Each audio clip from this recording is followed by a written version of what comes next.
যারা এতিমকে ভালোবাসে আল্লাহ তাদেরকে ভালোবাসে। এবং আল্লাহর হাবিব সাল্লাল্লাহু আলাইহি ওয়াসাল্লাম বলতেন, আনা ওয়া কাফিলুল ইয়াতীমি ফিল জান্নাতি কাহাতাইন, আমি এবং এতিমের রক্ষণাবেক্ষণকারী এইভাবে প্রতিবেশীর মতো জান্নাতে থাকব। এই দুই আঙ্গুলের মাঝে যেমনি গ্যাপ নাই, আমার আর এতিমের রক্ষণাবেক্ষণকারী তার বাড়ির মাঝখানে কোনো গ্যাপ থাকবে না জান্নাতে। Will be neighbour in paradise, জান্নাতে এরকম আমরা কাছাকাছি থাকবো। আল্লাহু আকবার পড়েন।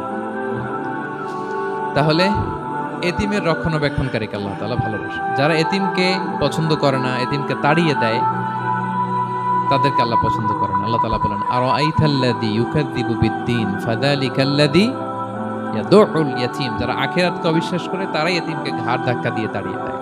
কোনো বিশ্বাসী কখনো এতিমের সাথে খারাপ আচরণ করে না। আপনাদের যাদের মন শক্ত, অনেকের চোখ দিয়ে পানি নামে। আমার এক আত্মীয় আছে, খুব আল্লাহওয়ালা। আমার জীবনে এত আল্লাহওয়ালা আমি দেখি নাই, কিন্তু ওনার চোখ দিয়ে পানি নামে। বারবার এসে আমারে বলে যে, মিজান কি করবো বলো, তুমি একটু মোনাজাত ধরো। আমার মনে আছে আমি ওনাকে নিয়ে মোনাজাত ধরতাম, তো ওনার কান্না আসে না চোখ দিয়ে। এত আল্লাহওয়ালা, খুব ভালো মানুষ, কিন্তু চোখ দিয়ে পানি নামে না। এটা অনেকের হয়, নানা কারণে হয়। আল্লাহর হাবিব সাল্লাল্লাহু আলাইহি ওয়াসাল্লাম বলেছেন, কারো যদি চোখ দিয়ে পানি না নামে বা হৃদয় নরম না হয়, তারা যেন এতিমের মাথায় হাত বুলিয়ে দেয়। এক সাহাবী এসে বললেন, ইয়া রাসূলুল্লাহ, আমার হৃদয়টা বড় শক্ত, হৃদয় নরম হয় না। রাসূল সাল্লাল্লাহু আলাইহি ওয়াসাল্লাম বললেন, তাই? আতুহিব্বু আন ইয়ালিনা কলবুক, তুমি কি চাও তোমার হৃদয় নরম হোক, ওয়া তুদরাকা হাজাতুক, এবং তোমার আশা পূরণ হোক? তিনি বললেন, হ্যাঁ। তো রাসূল সাল্লাল্লাহু আলাইহি ওয়াসাল্লাম বললেন, ইরহামিল ইয়াতীম, এতিমের উপর রহম করো। ওয়ামসা আলা রাসি, এতিমের মাথায় হাত বুলিয়ে দাও। ওয়া আতইমহু মিন তুআমিক, তোমার খাবার এতিমকে খাওয়াও।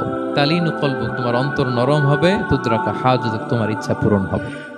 তাহলে হৃদয় যদি শক্ত থাকে, কার মাথায় হাত বুলাবেন? বুলাইছেন কখনো? খুঁজে খুঁজে হাত বুলাবেন। বাংলাদেশে তো অনেক অরফেনেজ আছে, অনাথ আশ্রম, ওখানে যাবেন।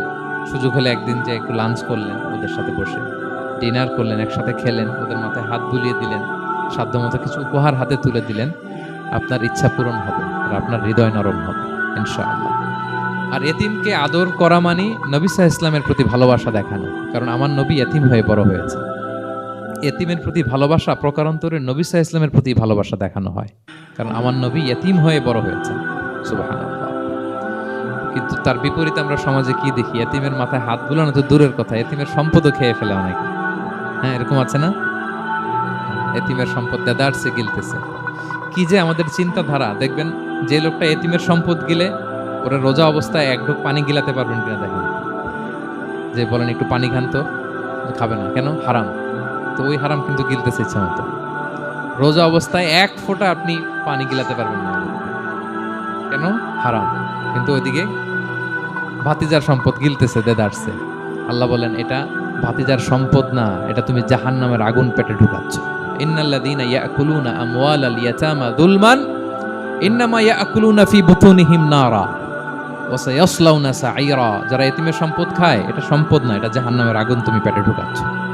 সো এতিমের প্রতি যেন আমরা নমনীয় হই, তাদের মাথায় হাত বুলাই, তাদের জন্য খরচ করি, তাদের প্রতি যেন আমরা দয়াদ্র হই। কারণ আমার নবী এতিম অবস্থায় করা হয়েছে। ভিডিওটি যদি ভালো লাগে তাহলে অবশ্যই চ্যানেলটি সাবস্ক্রাইব করে আমাদের সাথেই থাকুন। ধন্যবাদ সবাইকে।